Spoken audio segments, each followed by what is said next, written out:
लता मंगेशकर आज यानी 28 सितंबर को अपना 92वां जन्मदिन मना रही हैं। लता मंगेशकर की जिंदगी बेहद मुश्किलों और संघर्ष से भरी रही। उनके स्ट्रगल की दास्तां आप सुनेंगे तो यही कहेंगे, लता मंगेशकर बनना आसान नहीं है।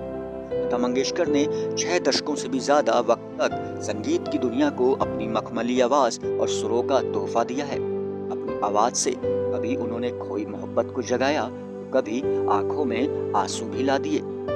लता मंगेशकर का जन्म मध्य प्रदेश के इंदौर में एक सामान्य से परिवार में हुआ। उनके पिता पंडित दीनानाथ मंगेशकर एक जाने माने क्लासिकल सिंगर और थिएटर एक्टर थे। लता मंगेशकर का जन्म का नाम हेमा मंगेशकर था, लेकिन पिता के एक नाटक में एक किरदार के नाम से प्रभावित होकर उनका नाम हेमा से बदलकर लता मंगेशकर रख दिया गया। क्योंकि लता मंगेशकर को संगीत विरासत में मिला था, इसलिए बचपन से ही उनका रुझान उसी तरफ हो गया।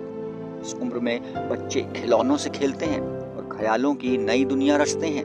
उस उम्र में लता मंगेशकर ने पिता के साथ बैठकर संगीत सीखना शुरू कर दिया था। लता मंगेशकर की आवाज और उनकी काबिलियत के चर्चे हर तरफ होने लगे। 9 साल की उम्र में लता मंगेशकर ने पहली बार पब्लिक के सामने गाना गाया। लता मंगेशकर और पूरे परिवार पर मुश्किलों का पहाड़ तब टूटा जब उनके पिता यानी बाबा का निधन हो गया।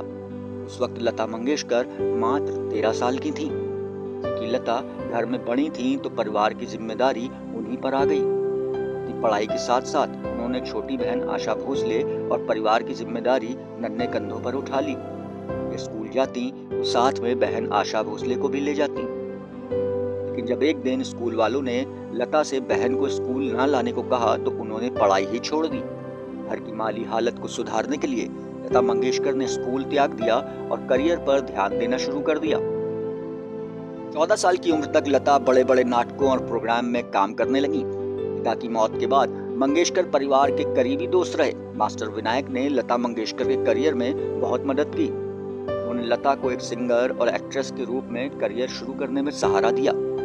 एक तरफ लता मंगेशकर का करियर दिनों दिन नई ऊंचाइयां छू रहा था, वहीं दूसरी ओर उनके बहन आशा भोसले के साथ मतभेद शुरू हो गए। बताया जाता है कि बहन आशा भोसले ने जब प्रेम विवाह करने के लिए घर में बगावत की तो लता ने उन्हें खूब समझाने की कोशिश की थी। लता उनके बर्ताव से बेहद नाराज भी हुई थी। इसी पर दोनों बहनों के बीच अनबन हो गई थी। बाद में आशा भोसले ने गणपत राव भोसले से शादी की, लेकिन गणपत राव भोसले का 1966 में निधन हो गया।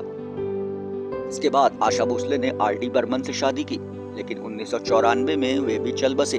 वहीं लता मंगेशकर आजीवन कुंवारी ही रहीं। एक इंटरव्यू में लता मंगेशकर ने शादी के सवाल के जवाब में कहा था, जो कुछ भी होता है भगवान की मर्जी से होता है। जो होता है अच्छे के लिए होता है और जो नहीं होता वो और ज्यादा अच्छे के लिए होता है। लता मंगेशकर ने 20 भाषाओं में 30,000 गाने गाए हैं और अपनी सुरीली आवाज के दम पर लोगों के दिलों में उतर गईं। कहना गलत नहीं होगा कि लता मंगेशकर जैसी सिंगर ना तो आज तक कभी हुई है और ना ही कभी होंगी।